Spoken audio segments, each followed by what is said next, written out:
Bom dia, Mônica, Michel. Bom dia, Solange.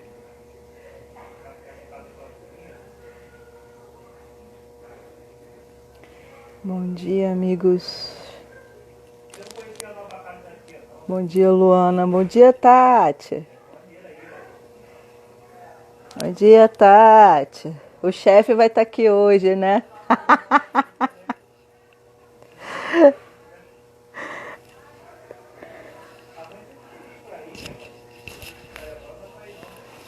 Bom dia, Monsenhor. Bom dia, amigos. Hoje nós vamos falar de Pentecostes. Vamos receber aqui o Frei Vitor. Deixa só ele chegar para a gente poder levar um papo sobre.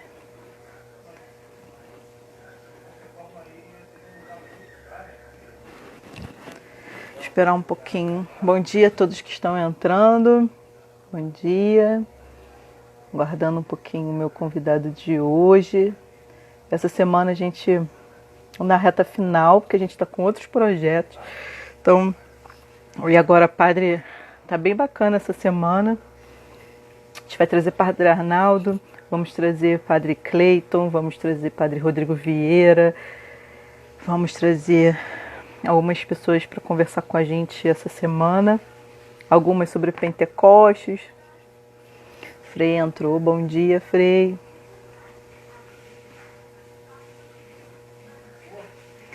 Bom dia, Beth. Bom dia, Flávio. Bom dia, Matheus. Todos. Amém, Tati. Nossa Senhora nos cubra, né? Com seu manto, porque o dia de Nossa Senhora Auxiliadora. Bom dia, Frei. Bom dia, querida. Tua bênção. Deus abençoe, tudo bem? Eu tô de sua homenagem hoje, ó. Opa! Tá chegando. Meu amigão do peito. Verdade. Sabe que eu tô vendo os sermões, sempre lembro de você. Inclusive,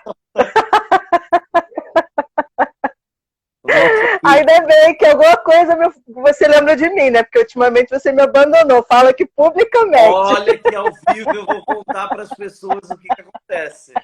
E elas se escandalizarão. É. Bom dia, querido amigo. Saudade do senhor. Saudade. Da gente rir junto e falar besteira pra gente rir. Verdade. Frei, não liga porque eu tô aqui perto da rua, então hoje, graças a Deus, o ovo já passou, entendeu? Eu não então, estou muito diferente, aqui, querida. É o vassoureiro, entendeu? É o pão, é o que é o picolé real, então. Então, mas isso é o Rio de Janeiro, né? Que não é o do Rio. Querida, vai se acostumando. Fazer o quê? É a nossa realidade, aqui não é muito diferente. Pois é. Padre Frei, eu chamei de padre, falando de Frei, tanto faz. Depois a gente fala sobre isso. Frei, então eu tô aqui hoje contigo. Muito obrigada pela sua disponibilidade. Aí são 11 horas da manhã, não sei se é bom, se é ruim, mas chamei, o senhor concordou em estar aqui com a gente. Muito obrigada. É um projeto que a gente tem levado, era para ser uma semana, virou um mês. E aí, essa semana é a última, porque a gente vai entrar depois com uma novena de Santo Antônio. Opa, nosso querido amigo. Deus. Então, a gente vai trazer umas coisas bem legais de Santo Antônio. Então, eu tenho que acabar com esse projeto aqui primeiro, né? E aí, todo dia a gente traz um tema bacana, né? Um padre ou um leigo que possa nos ajudar em algum tema específico, né? Então, eu já trouxe professor de educação física, já trouxe nutricionista, já falamos com psicólogo e os padres que cada um falou um tema, né? E aí hoje eu dei esse tema, o senhor concordou, a gente fala um pouquinho sobre Pentecostes. Acho que nada melhor começar a semana de falando sobre, né? A gente está hoje é o 4º dia da novena de Pentecostes, e aí eu achei bacana. Mas antes da gente entrar no nosso tema, primeiro eu vou apresentar o senhor para quem não conhece, né? Seus paroquianos estão aí, a Tati. A Tati e o André também deve estar chegando aí, que adora me mandar figurinha sua, fala mesmo. Ai, pecado. O senhor é um Frei agustiniano, né? Exato. Acertei. Em julho o senhor vai fazer 4 anos de padre, pároco da paróquia Santo Antônio, na Pavuna. É, já tem muitas emoções nessa paróquia, E né? Em como? fevereiro o senhor fez um ano, né, de pároco. Eu fico muito feliz porque eu fui fotografar, vi a sua alegria, a alegria da comunidade em recebê-lo, né, como pároco. E a gente se conheceu através do Cerco de Jericó, do meu diretor, né, que é o padre Tiago Luciano, que já esteve aqui com a gente, já falou sobre direção espiritual, foi bem bacana. E a partir daí a gente se conheceu e teve uma amizade bem bacana, né, Frei? E muito obrigada pela sua disponibilidade novamente. E eu queria que o senhor falasse um pouquinho como está a quarentena, como estão as coisas aí na paróquia. Né? Santo Antônio que acabou de sair um ano, né? Fez um ano agora, maio, né? Foi maio que teve Abril, aquela acidente. Foi abril, né? Teve o 7 de abril. acidente do incêndio, mas a comunidade junta, unida, conseguiu recuperar, conseguiu levantar. E a festa de Santo Antônio foi linda, né? Acabou que conseguiram fazer uma festa linda na Semana Santa, nem tanto, mas Santo Antônio conseguiram se reerguer de vez. E aí agora a gente passa pela quarentena, né? E a Pavuna tem um problema também que são as chuvas, né? No início do ano também teve problema das chuvas, mas enfim, agora tem a quarentena, eu acho que de todas, porque ano passado o senhor passou pelo incêndio, mas a comunidade estava junto, né? Estava ali unido. Né? Agora não, agora o senhor tem que se reinventar para chegar aos corações dos seus paroquianos. Né? E eu queria que você falasse um pouquinho como é que está o seu coração, como é que está agora, a gente já está no terceiro mês, né, de quarentena, e como é que ficou a sua comunidade aí? Então, a quaresma aqui na Pavuna, pelo que eu percebi, é cheia de emoções, né? Ano passado, uma semana antes de Ramos, no último domingo da quaresma, teve um incêndio. E aí nós precisamos celebrar a Páscoa de uma forma muito particular. Celebrávamos em um colégio de irmãs que tem aqui próximo da paróquia. E esse ano, quando eu pensava que finalmente com a igreja quase pronta, a gente conseguiria celebrar a Páscoa bem como a gente sonha, porque todo padre sonha com a Páscoa, o Tríduo Pascal, pela importância litúrgica e espiritual dentro do coração. Certamente, quando a gente chega numa paróquia, o que a gente mais sonha é de celebrar a Páscoa. Então, ano passado, celebramos de uma forma toda particular, e eu pensava que esse ano, finalmente, eu conseguiria celebrar a Páscoa tranquilo com o povo, vivendo o mistério do Senhor. Em vez, não foi possível. Celebramos agora, como todo mundo, diante de uma câmera. Pois bem, eu estou vivendo a quarentena pessoalmente como todo mundo está vivendo. A gente não se preparou porque não teve um pré-aviso, né? A gente não foi informado que a gente entraria em quarentena.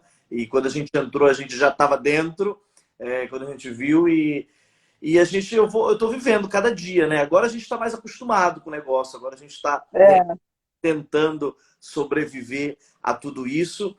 A comunidade paroquial vai vivendo a proposta que a gente vai colocando, né? Graças a Deus, eu percebo que também agora as coisas vão caminhando mais, as pessoas vão participando mais, a gente vai propondo aquilo que é possível para uma realidade virtual, né? Online. E agora, se aproximando a festa do padroeiro, a gente tem que repensar a forma de celebrar Santo Antônio, a forma de celebrar, de viver a nossa fé nesse tempo difícil. Creio que, como tantos têm falado, a quarentena pode nos forjar como pessoas melhores. Apesar de que não é automático, né? Todo mundo está falando que vai sair melhor disso. Bem, não é automático que a gente vai sair melhor de tudo isso, mas é possível que a gente saia melhor de tudo isso. Então eu estou rezando para que... deveria ser pelo menos, né? É, eu estou rezando para que eu consiga sair melhor de tudo isso e que o povo de Deus, bem confiado na paróquia, também aproveite as graças espirituais desse tempo de deserto que tem sido a quarentena para todos nós. Amém. E como é que o senhor está fazendo na sua casa? A sua casa é próximo à paróquia, né? É na paróquia. Na paróquia. É na Como é que o paróquia. senhor está fazendo para alimentação, para se cuidar aí? Então, tem uma senhora que continua trabalhando na nossa casa paroquial. Então, eu moro com um outro padre. Nós somos 2 freis aqui. E a casa paroquial é junto da igreja. E a senhora tem trabalhado, nossa colaboradora, e graças a Deus, ao menos de fome a gente não vai morrer. Eu ia perguntar, né, se ia passar fome se ela não fosse para aí. Fome, minha filha, dificilmente um padre morre de fome. A não ser que ele queira, né? É verdade, é verdade. De fome Isso é uma grande... Isso é uma grande verdade. Padre, então, eu escolhi um tema bem bacana. Eu sempre escolho alguma frase do Papa diante do tema que a gente escolhe, né? E aí eu trouxe uma que o Papa Francisco falou no passado, na Regina Coeli, em Pentecostes mesmo.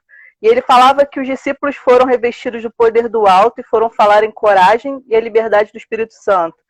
A igreja é chamada a ser assim, ser sempre assim, capaz de surpreender, anunciando a todos que Jesus Cristo venceu a morte, justamente para essa missão. Jesus ressuscitado deu o Espírito à igreja. Uma igreja que não tem capacidade de surpreender é uma igreja fraca. Ele deu um socão, né? No final eu tomei um soco para mim, entendeu? Bem forte. Tá acordada, filha? Eu tô aqui depois dessa. E aí, eu queria primeiro, né, que a gente falasse, porque apesar de ter muitos aqui que são cristãos católicos, mas depois o vídeo fica para pessoas que às vezes não sabem muita coisa, não sabe, e a gente está aqui para ajudar, para formar e para nos informar. Porque também tá cheio de católico também que não sabe muita coisa. Então vamos junto caminhar, né? E aí eu queria que o senhor falasse um pouquinho para nós o que é esse negócio de Pentecostes, né? Como aconteceu e por que aconteceu. Então, Pentecostes é conhecido comumente como a descida do Espírito Santo sobre os apóstolos reunidos no cenáculo com a Virgem Santíssima em Jerusalém. Apesar de que essa definição ela é verdadeira e não é verdadeira. Porque se a gente diz que o Espírito Santo veio naquele momento, significa que ele não tinha vindo antes. E nós sabemos que não é assim. Ontem mesmo aqui, né, a gente está fazendo aqui na paróquia um percurso de catequese, a novena. E ontem eu falava exatamente sobre isso. Que, bem, na primeira página da Bíblia diz que o Espírito pairava sobre as águas, né? Então, todo o Antigo Testamento, nós vemos manifestações poderosas do Espírito Santo, né? Sobre homens, sobre pessoas, sobre missões, Abraão, Isaac, Davi, Samuel, enfim, o Espírito Santo sempre agiu na história, o Espírito Santo sempre impulsionou homens e mulheres ao longo da história da humanidade, principalmente ao longo da história da salvação. O Espírito Santo é Deus e, portanto, ele desde sempre agiu no coração dos homens.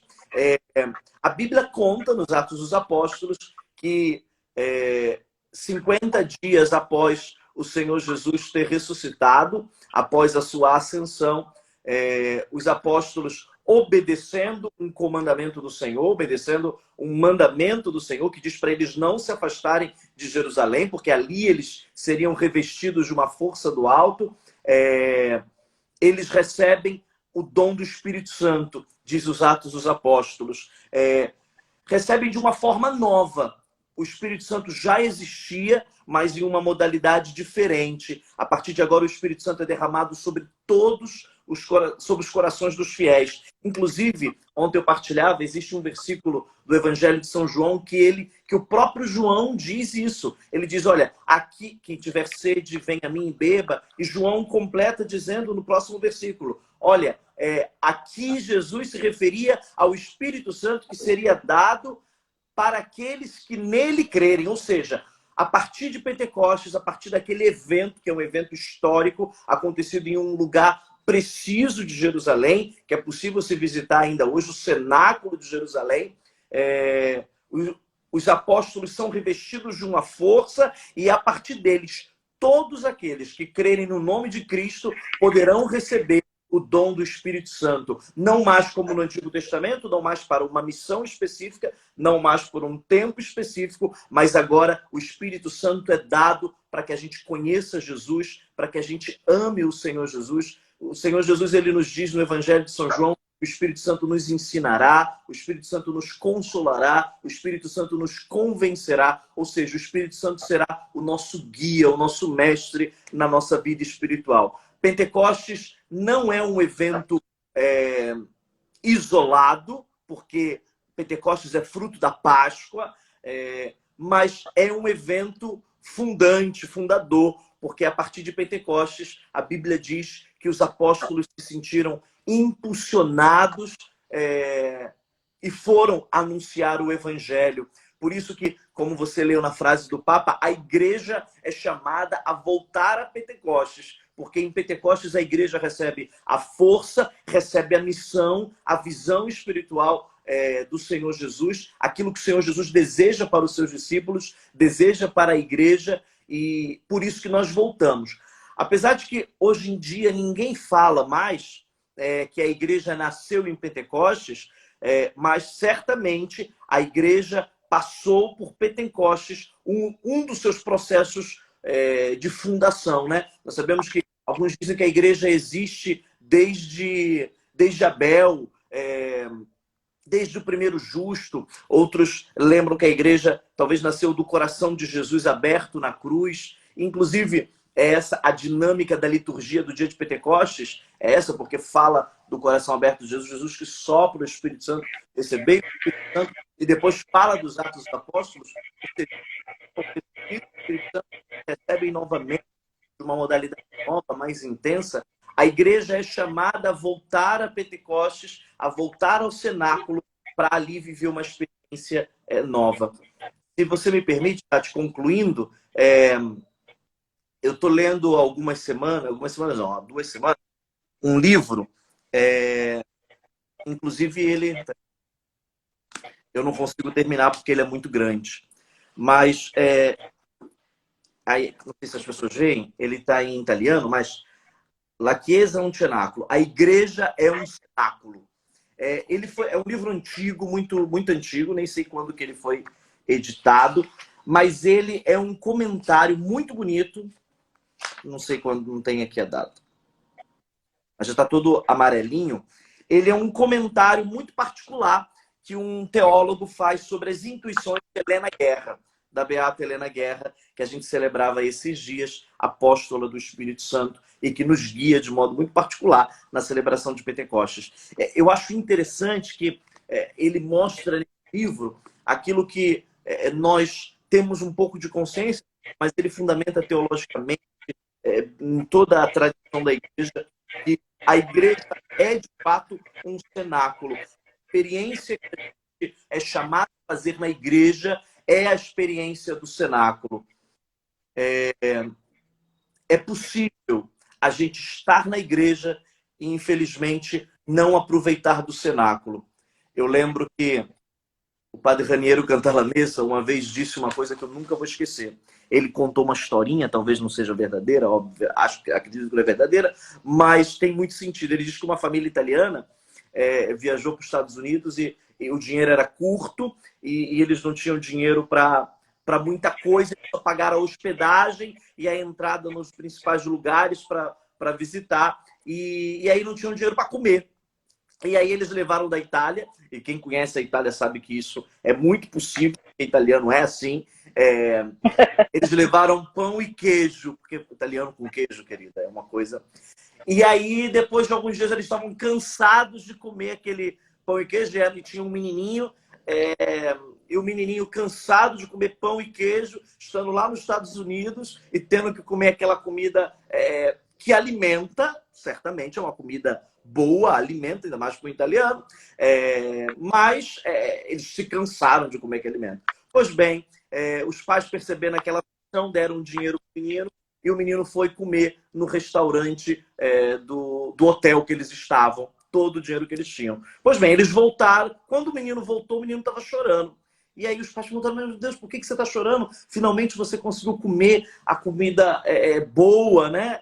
E ele, chorando, disse assim: olha, é porque eu acabei de descobrir, poucos dias antes da gente ir embora, que a comida estava incluída no preço do hotel. É possível a gente estar dentro de um hotel, a gente ter direito de receber mais e a gente se acostumar com menos. a gente se acostumar com pouco. Uhum. É possível Com estar na pouco. igreja, é possível participar dos sacramentos e estar acostumado com muito pouco. A igreja é um cenáculo, a igreja tem um restaurante aberto, um banquete oferecido. A mesa está posta, basta a gente ter fome e ir a esse cenáculo e sermos alimentados do poder do Espírito. Amém. Me lembra a história, eu acho que foi a Alessandra Santos que uma vez falou que Deus não gosta de mixaria, quem gosta de mixaria é o demônio, né? Aí, aí depois disso eu comecei a repensar tudo que eu penso sobre Jesus, a igreja, né? Que Jesus não gosta da gente qualquer não, gosta de coisa grandona, então quando a gente pede é para pedir muito, né? E pedir muito, que eu digo nesse caso o Espírito Santo que a gente está falando, né? Quando é para derramar, ele derrama em abundância, né? Não é pouca coisa aí. E a gente se contenta com um pouquinho, né? Com o pão e o queijo só. Pão e queijo. E aí, Frei, o Espírito Santo eu tenho umas perguntas aqui, porque a gente fez uma enquete, então tem algumas perguntas, mas algumas o senhor já sanou com essa explicação. Mas só para entender, o Espírito Santo é a terceira pessoa da Santíssima Trindade, né? E por que o Espírito Santo? Porque ontem a gente comemorou, a gente teve a solenidade de Ascensão do Senhor, e logo depois da Ascensão do Senhor vem Pentecostes. Então o Senhor precisou subir aos céus para que Pentecostes viesse, né? E aí o Espírito Santo viesse. Mas aí eu te pergunto, por que o Espírito Santo? Conseguiu entender? Sim, sim.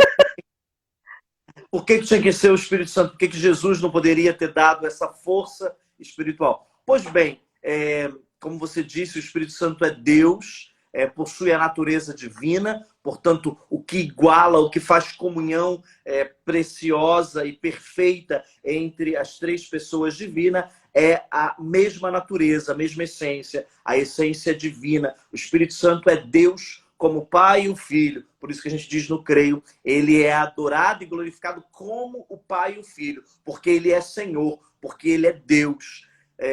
A gente tem dificuldade de entender isso, porque parece que Deus Pai é mais Deus, né? Então, assim, tá Deus Pai, e aí Jesus Cristo é bem Deus, e o Espírito Santo tá um pouco abaixo.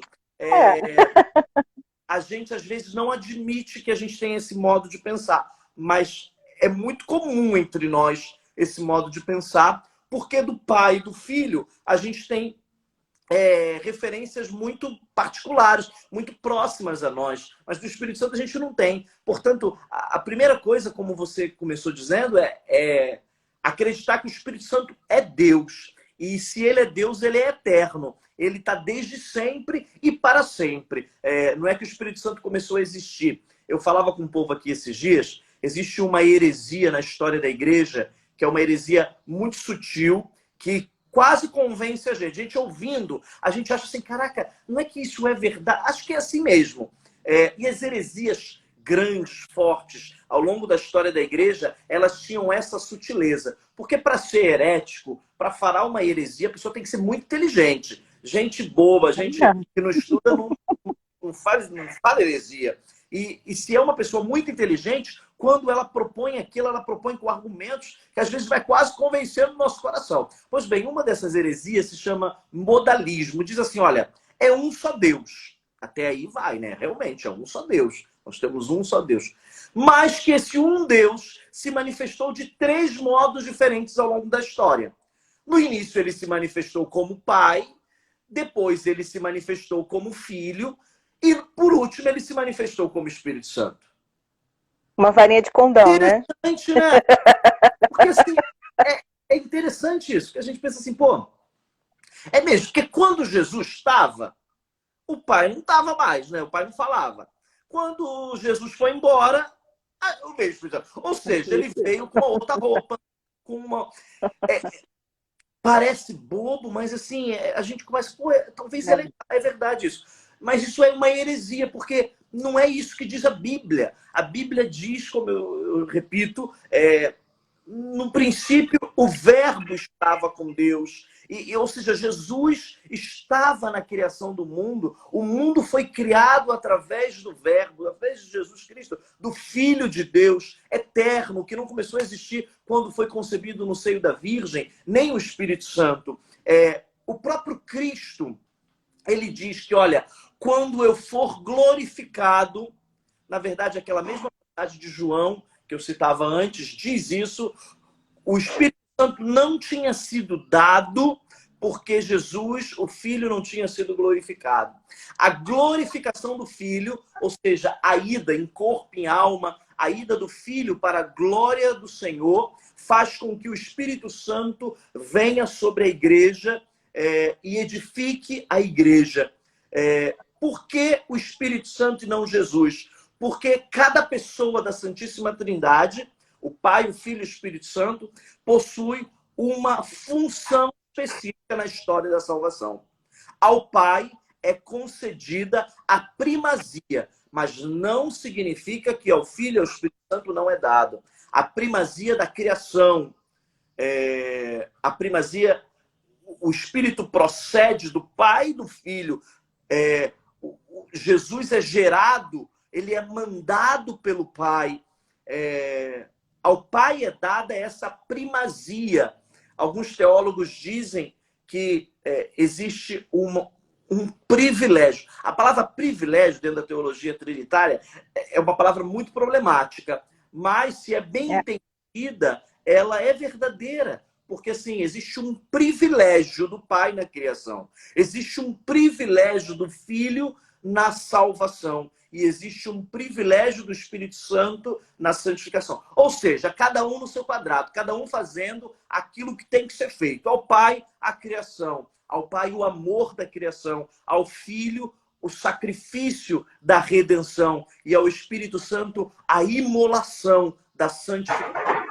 De acompanhar a gente, cabeça dura, e ele vai se imolando, e ele vai acompanhando, entrando na nossa alma e guiando a nossa alma. Por isso que é o Espírito Santo que guia a igreja, é o Espírito Santo que vive esse momento da igreja, e não o Filho, e não o Pai. Aonde está o Espírito Santo, está o Pai e o Filho, obviamente. Mas existe, como dizia antes, a primazia, o privilégio da ação do Espírito Santo na santificação. Não sei se... E como deu para entender. Muito bonito. Nunca eu tinha ouvido falar sobre a história do privilégio, mas essa é um resumo bem legal, gostei bastante. E acho que o pessoal conseguiu entender bem. E padre, o bacana desse tá em Atos 2, né? Mas ele já começa no primeiro capítulo, que ele já fala sobre a ascensão do Senhor, e depois Pedro vai fazendo, tipo, depois da ascensão, um resumão, né? Dali até aquele momento. E aí a gente entra em Pentecostes. E o bacana, o Badu conversava comigo na sexta-feira sobre novas comunidades. E aí, ao final, a gente falou um pouquinho de Pentecostes, porque não tem como falar de novas comunidades, não falar de Pentecostes e falar da renovação carismática, né? Todo esse link, né, entre renovação, Pentecostes e igreja, não tem como não falar. E aí ele lembrava bem que em Pentecostes ele falou que a única novena bíblica é a de Pentecostes, né, que tá realmente é a que surge todas as outras novenas, né? Então, e que é tão bonita, né, a novena de Pentecostes, né? A única vez isso, que foi obrigado, e como igreja, a celebrar uma novena é essa, né? O Papa Leão XIII decretou que toda paróquia deveria rezar a novena de Pentecostes. A gente está desobedecendo. É sobre ela que realmente que eu ia pedir que o senhor falasse um pouquinho para nós. E a gente passou por alto, né, nesse dia, já estava no final, então a gente não conseguiu destrinchar a história da novena, né? Eu queria que o senhor falasse um pouquinho para a gente sobre o que você já adentrou, né? E a importância dessa novena, né? Porque, na verdade, a gente faz todas as novenas.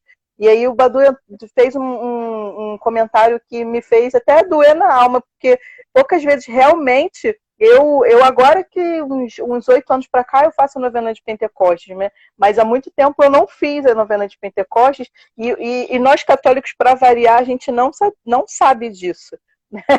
A gente, infelizmente, acho que o que falta um pouquinho nos católicos é a formação, né? Informação e a formação. Também um pouco de querer, né? Porque quando a gente quer, a gente descobre porque as cartas, as exortações estão todas na internet. Então não tem desculpa para a gente não procurar saber.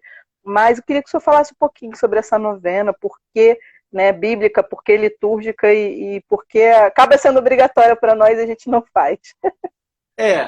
Ela é bíblica porque a gente interpreta o pedido do Senhor. Ele disse, olha, não vos afasteis de Jerusalém, se preparem, esperem, porque vos será dado uma promessa, um dom do alto. E a gente interpreta essa passagem bíblica sob essa ótica. Olha, assim como os apóstolos esperavam o dom do Espírito Santo, se preparavam para receber o dom do Espírito Santo, assim nós nos preparamos para receber o dom do Espírito Santo através de 9 dias de oração, através dessa prática devocional que santificou muitos santos na igreja, chamada novena.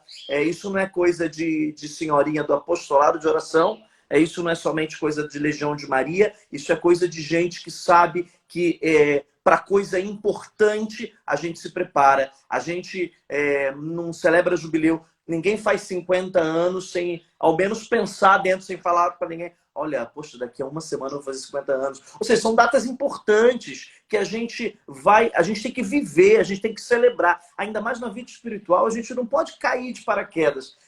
Uma das coisas que mais aflige meu coração é isso, porque as pessoas chegam na igreja no domingo, às vezes, sem saber nem o que é, assim. Poxa, durante a semana, a gente pensa, pô, domingo que vem é dia da Imaculada Conceição, sei lá. Domingo que vem é dia da Ascensão. Ao menos como cristão, a gente não precisa ter reflexões profundas, mas a gente não pode cair de paraquedas na igreja. Quando a gente é convidado para ir para lugar importante, comer coisa importante, a gente vai se preparando. Sabe que lá na Itália, os casamentos é uma coisa alucinante. Eu não sei... Os italianos, eles valorizam comida. Se você... Inacreditável. O italiano gasta dinheiro com comida. A preocupação dele é comida.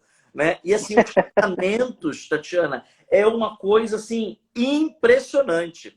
Você senta na mesa 1h da tarde e você fica comendo até 8 horas da noite, minha filha. Não é igual aqui, esses salgadinho, michuruca, né?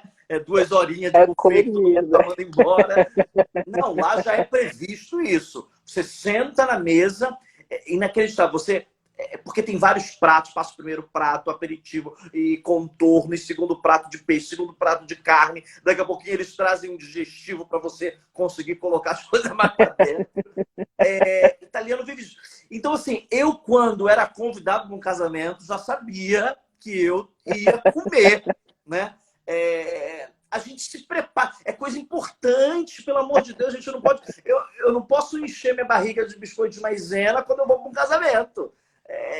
Não dá para a gente viver a nossa vida de fé, não dá para a gente viver a nossa vida espiritual caindo de paraquedas sempre.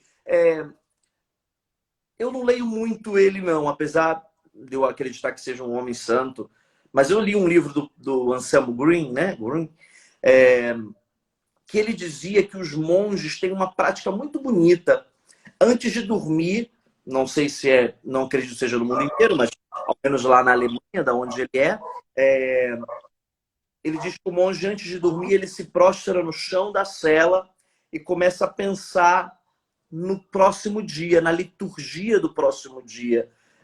Nós não somos monges, nem vocês, principalmente, nem eu, mas nós somos convidados a pensar, a refletir. Pois bem, a novena de Pentecostes serve para isso. 9 dias para a gente pensar, refletir sobre o dom do Espírito Santo, sobre o dia de Pentecostes. Ela é bíblica por causa disso. E ela é litúrgica porque o Papa Leão XIII, inclusive puxando sardinha para minha amiga Helena Guerra, tudo aconteceu através de Helena Guerra, porque foi Helena Guerra que, através das suas intuições espirituais, escrevendo ao Papa, pediu ao Papa para consagrar o século ao Espírito Santo e para instituir a novena de Pentecostes. E o Papa, escrevendo um documento pela primeira vez na história sobre o Espírito Santo, o Papa institui, decreta, e decreto é decreto, não é quem quiser, não, tem que rezar a novena ao Espírito Santo. É verdade que passaram muitos séculos e a gente esqueceu de algumas coisas importantes, inclusive essa, né? Mas, e você falava da renovação carismática, um dos frutos inegáveis do derramamento do Espírito Santo,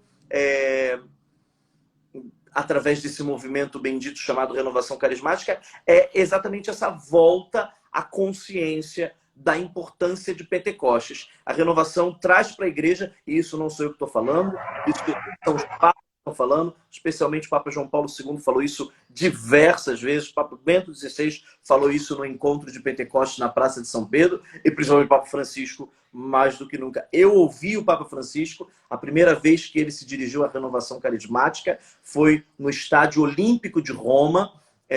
Eu estava lá e eu ouvi uma frase do Papa Francisco que eu nunca pensava que eu ouviria da boca de um Papa. Primeiro que ele estava ajoelhado e a gente rezando por ele. Ver uma cena dessa é inacreditável no estádio de futebol. E depois ele disse que a renovação carismática não pertence a si própria. A renovação carismática é para a igreja.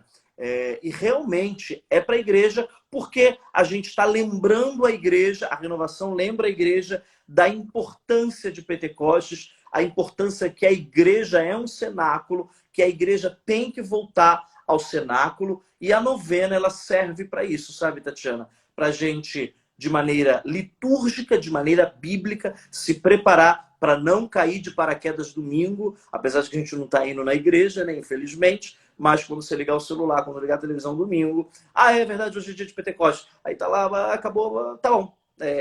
E aí a gente vive os mistérios de Deus tão profundos, com uma superficialidade extrema, achando que é um teatro, sei lá, e não vive como memorial, como é a gente chamado a viver. Na minha paróquia, a gente espera o Sábado Santo e Pentecostes, né? Então, tem sido muito dolorido não saber que a gente não vai estar lá para a gente estar comemorando e a gente orar todo mundo junto. E a gente sempre combina, né, que Sábado Santo e Pentecostes a gente sai para comer depois. Porque todo cristão tem que sair para comer. Então isso está dando coração, gente. Você falou em comida e a gente entendeu, a gente sempre combina isso lá na paróquia, que depois desses momentos solenes, maravilhosos, com a vida do Espírito, a gente tem que sair para comer, entendeu? Porque Jesus começou com tudo com comida. Por que eu não posso terminar com sempre comida, né? Comida, e a gente também. Então, mas enfim, só pra gente brincar um pouquinho, a gente já tá com 40 minutos de live, viu como passa? Nossa, mas só para o pessoal entender, isso é um tema específico de faculdade, é uma matéria de faculdade, então a gente não vai esgotar, até porque o Espírito Santo não é inesgotável, e a gente nunca vai esgotar aqui. Ainda bem, né? Ainda bem, né? E aí eu queria a pergunta do Newton aqui, que ele perguntou qual é a diferença de dom do Espírito Santo e carisma, né? Se o senhor puder responder a ele. Isso é uma questão muito, muito difícil, que é difícil resumir em poucas palavras. Os teólogos me perdoem pelas heresias que eu vou falar, para tentar fazer com que a coisa se torne mais fácil. Os dons do Espírito Santo são dados fiel, nós sabemos os dons, né? É dado ao fiel na graça batismal. O Espírito Santo, ele é nos concedido de forma permanente, oficial, de acordo com a autoridade de Cristo Jesus, porque é no nome de Cristo que a gente é batizado. Ali o fiel recebe os dons do Espírito Santo, recebe o dom do Espírito Santo, que se manifesta como uma mão, né? Que se manifesta através de vários dons. Isso é confirmado solenemente no dia do Crisma, com mais consciência, obviamente, pela idade da pessoa. Esses são os dons do Espírito Santo. Os carismas se liga à carta de São Paulo aos Coríntios. São Paulo diz que... Deixa eu tirar aqui. É que está aparecendo. São Paulo diz que a igreja, a comunidade de fiéis, é dado uma variedade de carismas para a edificação da comunidade. Não é bem assim, mas poderíamos distinguir dizendo que os dons é um instrumento para santificação pessoal e os carismas é um instrumento para santificação comunitária. Apesar de que eles entram juntos, porque a gente não está uma parte... a gente é para nossa santificação pessoal, mas a gente se santifica pessoalmente também na vida de uma comunidade, né? Então, assim, tentando de maneira pedagógica explicar, seria para a santificação pessoal e para a santificação comunitária. E aí... A gente pode dizer também que o carisma é uma missão e os dons são instrumentos dentro da missão. Posso dizer isso? Pode dizer isso. Os carismas, um carisma, ele não é perpétuo. Um dom é perpétuo, né? Eu recebo um dom, o dom da fortaleza, né? Da piedade, para sempre. Um carisma não. Um carisma pode ser me dado agora, um carisma específico para salvar, para ajudar um povo. Bem, agora é me dado Deus num momento de comunhão com o Senhor. Eu me sinto impelido, me dá um carisma próprio para ajudar as pessoas que, sei lá, que estão com depressão da quarentena, né? Pois bem, acabou a quarentena, o meu carisma ele já não tem mais sentido. E foi assim ao longo da história da igreja. Deus foi dando carismas que acabaram porque acabaram a missão. A renovação carismática, por isso que o Papa Francisco diz, ela é uma corrente que veio para promover um novo Pentecostes. Bem, se promover esse novo Pentecostes, a renovação já não existe. A Bíblia fala do carisma... de carismas específicos que são dados no dia a dia, instrumentos para a edificação da comunidade. E aí tem aquela lista enorme, as profecias, o dom de cura, discernimento dos espíritos, o dom de línguas. São carismas que o Espírito Santo vai dando, não para a gente se sentir super-homem, porque não é para a gente. Inclusive, é pecado receber de Deus um carisma e guardá-lo como se fosse um prêmio. Olha, Deus me viu muito santo e aí Deus me deu o carisma da profecia. E aí eu profetizo para mim mesmo dentro do meu quarto, para mim. Não tem nada a ver, né? É uma loucura isso. O Espírito Santo ele vai dando carismas para edificar o seu povo. A função do Espírito Santo é essa na igreja. É fazer com que a igreja seja completa, seja santificada. E ela é santificada através desses instrumentos potentes chamados carismas. Carismas existem de diversas formas. Carisma, por exemplo, eu possuo um carisma próprio enquanto agostiniano. Santo Agostinho recebeu de Deus um carisma e fundou uma comunidade e existe um carisma próprio que um dia eu poderia falar. Mas eu vivo esse carisma, é o que eu sou chamado a viver, eu sou chamado a ser edificado e a edificar a minha comunidade com esse carisma, mas o Espírito Santo, como você falava, ele não é michuruca, ele não é pobre. Ele vai dando outros carismas. Por isso é possível ser agostiniano, é possível ter o dom de profecia, é possível ser carismático, porque o Espírito Santo, ele une as coisas. O Espírito Santo é comunhão, ele não é confusão. Quando começa um monte de confusão, uma coisa substitui outra, aí já não é mais Espírito Santo, aí a gente tem que discernir que tipo de espírito que está agindo na comunidade em nós. Talvez eu precisava só falar disso um dia, mas eu acredito que a forma melhor de entender essa distinção entre dom e carisma Mas sabe, que é um conselho de irmão, não de padre, nem de teólogo, porque isso pode ser heresia e me isolarem por falar besteira online. Não vale a pena fazer essa distinção, porque na vida espiritual a gente cresce com tudo aquilo que vem de Deus. A Bíblia diz que os dons de Deus são irrevogáveis. Deus vai dando dons para a gente se santificar. Mas, minha gente, como a gente pode se santificar sem se preocupar com a santificação da nossa comunidade, sem se preocupar com a santificação daqueles que moram ao redor da gente?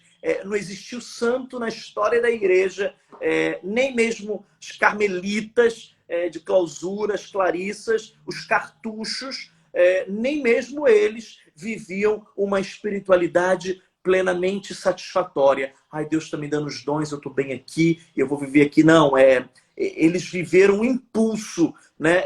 No meu carisma, enquanto clarissa, enquanto carmelita, estando dentro desse negócio, dentro dessa casa fechada, eu posso ajudar na santificação, na edificação da comunidade, da igreja, do mundo inteiro, através da minha oblação, através da minha catequese, enfim.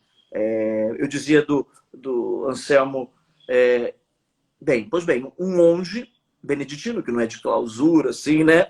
É um dos autores mais lidos na face da Terra, ou seja, ele encontrou um carisma de ajudar na santificação das pessoas sem perder o carisma próprio dele enquanto monge. Eu sou chamado a viver isso enquanto frei agostiniano, chamada a viver isso enquanto fiel leiga que recebeu um carisma preciso para, através de fotografias, de manifestar a beleza do mistério, dos mistérios de Deus, e cada um tem que descobrir. Eu ainda estou descobrindo, você ainda está descobrindo, a gente vai morrer descobrindo tudo aquilo que Deus sonha para a gente, mas Deus já foi mostrando com sinais visíveis que Deus me chamava a ser frei agostiniano, me chamava a ser sacerdote da igreja, e Deus foi te chamando a ser fotógrafa, a ter esse dom preciso, a olhar e ver aquilo que quase ninguém vê e registrar e deixar para sempre, para que pessoas olhando aquilo depois de um tempo sintam-se impactadas pelo poder de Deus manifestado naquela fotografia. Penso que a gente como ser humano, a gente quer racionalizar muitas coisas, né, Frei? E o Espírito Santo, ele não é racional, né? É algo muito de mistério, é o mistério de Deus, né? É claro, óbvio, que o senhor falou ali, a gente tem a teoria de que é o carisma, de que é o dom, né? A Nath perguntou sobre oração em línguas, e depois que ela acabou entendendo sobre dentro do que o senhor respondeu, né? E, enfim, teve algumas outras dúvidas, mas eu acredito que a gente racionaliza muitas coisas, né? Eu tenho uma facilidade, e algumas pessoas não têm, mas eu tenho uma grande facilidade de ouvir, por exemplo, o Papa Francisco, crer naquilo que ele falou e trazer para mim, né? E sem questionamentos, porque eu acredito que existe um mistério dentro disso, né? Então, acho que as pessoas tinham que ter menos perguntas e mais vivência. Acho que essa é a grande verdade e realidade, né? Claro que, como eu falei, existem as formações, acredito que os cristãos católicos precisam se formar mais, se informar mais, e a internet está aí para isso, né? Louvado seja Deus pela comunicação que a gente comemorou ontem, né? O Dia Mundial das Comunicações, e eu fico muito feliz, por exemplo, eu louvo a Deus pelo Vatican News, porque a gente pode ter acesso ao Papa Francisco sem precisar estar em Roma, né? Então a gente consegue ter acesso a toda a formação e informação. Mas em contrapartida, a gente entender, estudar e saber, mas também não se questionar tanto, né? O que é isso, o que é aquilo, o que é dom, o que é carisma. Acredito que a gente só vai também saber, às vezes, explicar quando a gente vivencia, né? Igual o Jesus Cristo, a gente só pode falar de Jesus quando a gente vivencia, né? Então, assim, todas as experiências que as pessoas passaram com Jesus, que estão na Bíblia, elas foram falar de Jesus depois que elas realmente vivenciaram, né, o próprio Cristo. Mas, enfim, não vou fazer nenhuma pergunta, não, era só uma reflexão mesmo.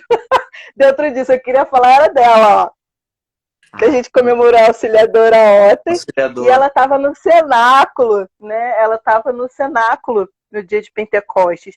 E é interessante a gente falar sobre ela, porque às vezes as pessoas esquecem que ela estava no cenáculo, né? E aí, uma vez, eu acho que foi o meu padre, o padre Júlio, né? Que ele falava que ela era o para-raio do Espírito Santo. Ela precisava estar no cenáculo, porque o Espírito Santo viria e ela seria o para-raio para todos os discípulos. Eu achei isso muito bonito, né? Todos os apóstolos, eu achei isso muito bonito. E foi pelo Espírito Santo que ela concebeu Jesus, né? A gente tem 10 minutos, mas eu queria que o senhor falasse um pouquinho de Nossa Senhora para a gente dentro do cenáculo. A Virgem Maria é cheia de graça. Graça não é gracinha. Ela era muito engraçada, né? Não, é cheia da graça de Deus. E o que é graça de Deus? A não ser o Espírito Santo. Portanto, ela era cheia do Espírito Santo desde o início. A ela era dado o Espírito Santo. Mais uma prova de que o Espírito Santo não é só dado no cenáculo em Pentecostes. Maria concebeu do Espírito Santo, era cheia do Espírito Santo desde o início. Por que Nossa Senhora estava no cenáculo? Primeiro, que ela era gente, né? E apesar dela ser cheia do Espírito Santo, a Virgem foi conservada intacta a sua vontade, a sua liberdade. Ela não conheceu pecado, mas ela podia conhecer pecado. Ela tinha vontades. E isso é uma graça de Deus. É bom saber que a Virgem Maria se manteve em Deus, né? Por isso que ela é a nossa mãe e a nossa intercessora. Ela permaneceu com a comunidade. Primeiro que o Senhor Jesus, diz o Evangelho de São João, ele confiou: João, eis a tua mãe, eis o teu filho. E a gente sabe que ali naquele momento eu era João, você era João, a igreja era João. Então nós fomos confiados à Virgem Maria. E eu creio, a gente não tem evidências, mas naqueles dias ali em que as portas estavam fechadas por medo dos judeus, eles estavam tudo dentro de casa. E quem que talvez acalmaria o negócio era ela, né? Ela estava lá, certamente cuidava, certamente fazia um monte de coisa, porque eles comiam também, né? Como a gente falou, a gente também faz a mesma coisa que eles faziam. E ela estava lá. Eu creio que ela estava lá, sim. Ela estava cuidando como mãe, esperando, como lembrando: olha, mas Jesus falou que vai vir, então espera um pouquinho, não vamos se afobar, não vamos morrer de ansiedade. Bem, essa nossa quarentena vai acabar, e a gente vai receber. Ele prometeu que vai receber o dom do alto, né? Quando recebeu esse dom do alto, ela também foi revestida do Espírito Santo, e isso é o mistério da nossa vida cristã. Nós somos revestidos do Espírito Santo, nós somos chamados a cada dia mais tomar consciência. Eu recebi o Espírito Santo no meu batismo, mas hoje eu peço: vem Espírito Santo, para que eu seja aberto a essa graça, a essa unção que já está dentro de mim, para tomar consciência e vivê-la melhor. Creio que a Virgem Maria, Nossa Senhora do Cenáculo, Nossa Senhora de Pentecostes, nos ensina isso. Primeiro, ela está lá cuidando, arrumando as coisas, preparando o coração do povo para que, olha, ele vai chegar, o Espírito Santo vai chegar intercedendo por cada um de nós. Que a Virgem Maria, ela que recebeu o dom do Espírito, nos ajude também, sob o título de Auxiliadora, de Fátima, sob tantos títulos, mas a nossa única mãe, a mãe do cenáculo que cuida da gente. Amém. Eu estava procurando aqui, mas não está aqui não nos meus livros, mas é Santa Catarina Emerick, né, nas suas visões, ela fala sobre, se eu não me engano, a Paixão de Cristo. Não está aqui, deve estar lá dentro. A Paixão de Cristo, olha, se eu não me engano, fala dela. Mas esse é em italiano. Qual que é? A Dolorosa Paixão. A Dolorosa Paixão de Nosso Senhor Jesus Cristo, segundo as visões da beata Ana Catarina Emerick. Você é chique, o meu é só Paixão de Cristo mesmo. Ah, você é mais pobre. O meu é mais chique. Tem umas... É mole, gente. Tu tá vendo o que esse Frei faz comigo, né? Eu não sei se o teu tem umas fotos tão bonitas aqui. Tem umas fotos lindas. Olha essa foto aqui, que linda, por exemplo. Ele é muito nojento, gente. Linda. Desculpa, Tatiana, seu meu é mais chique. Ele é muito mas nojento. é maravilhoso. Não, o meu não tem, não. É Mas profundíssimo. ela tem vários, né? Ela tem também de... Aqui só tem Santo Antônio, meu filho. Não tem... Santa Catarina tá guardada. Vocês têm. Só tem Santo Antônio, Exorcismo, Santo Antônio, Vaticano, enfim. Aqui, mas tá guardada ela. Os Que ela de falava? Santo Antônio. Então, ela tem uma parte que não é ainda Pentecostes, mas eu acredito que seja um pouquinho antes da Ascensão, não me lembro agora que momento que ela fala que, não, desculpa, foi antes do Sábado Santo, antes da ressurreição, que ela diz que ela vê Nossa Senhora saindo para fora de uma varanda, né? Claro que ela vai explicar em outras línguas, mas tipo uma varanda, e aí ali Jesus fala com ela, dizendo que ele já está para ressuscitar, que ela ficasse calma e que acalmasse os que estão ali, né? Os apóstolos que estão ali. É muito bonito, vale a pena a leitura. Foi uma leitura que foi de pedido do meu diretor na época, vale muito a pena. Só que eu não comprei os outros, porque os livros de Santa Catarina são caríssimos. Então, eu não comprei os outros. Então, o André está dizendo que o senhor é internacional. Ele é internacional mesmo, gente. Não é internacional, não. Ó. Ele reclama de mim. 10 euros, agora o euro tá muito caro. Tu não mostrou um livro que não fosse português, tudo italiano. Porque na Itália tem mais livro e é mais barato. Então a gente compra na Itália. Frei, falta 4 minutos, eu vou agradecer imensamente aqui. A gente tinha muitos outros assuntos para falar. A gente até falou assim, é 1 hora. Frei, vai faltar tempo, mas enfim. Deu pra gente falar, o Espírito Santo falou aquilo que precisava falar hoje. Amanhã eu vou estar com o Padre Cleiton, a gente vai falar sobre mística. E veio aqui na palavra dar uma formação maravilhosa. Ele é maravilhoso. Aí amanhã a gente vai ter o Padre Cleiton, na quarta-feira vai ser o Padre Arnaldo, e eu termino com o Padre Rodrigo Vieira, também falando de Pentecostes. A gente vai continuar essa conversa aqui que eu estou tendo com o senhor. Então, muito obrigada, né, pela amizade, pela paternidade, pela disponibilidade de estar aqui com a gente. Vou pedir que depois o senhor dê-nos a bênção aqui, que é meio-dia, já está na hora de papar. Brincadeira. Está na hora da Regina Celli. Já é Regina Celli? Não, já é Ângelos agora, hoje. Não, pode ser Regina Celli ainda. Pode. Então tá. Então, até Pentecostes? Sim, sim. Pode ser, porque... Tá bom, então... tem algumas pessoas que dizem que não, que deveria parar na solenidade da Ascensão, que aí não é tempo pascal. Mas, assim, são questões de... Eu sou um pouco alérgico a liturgista, então...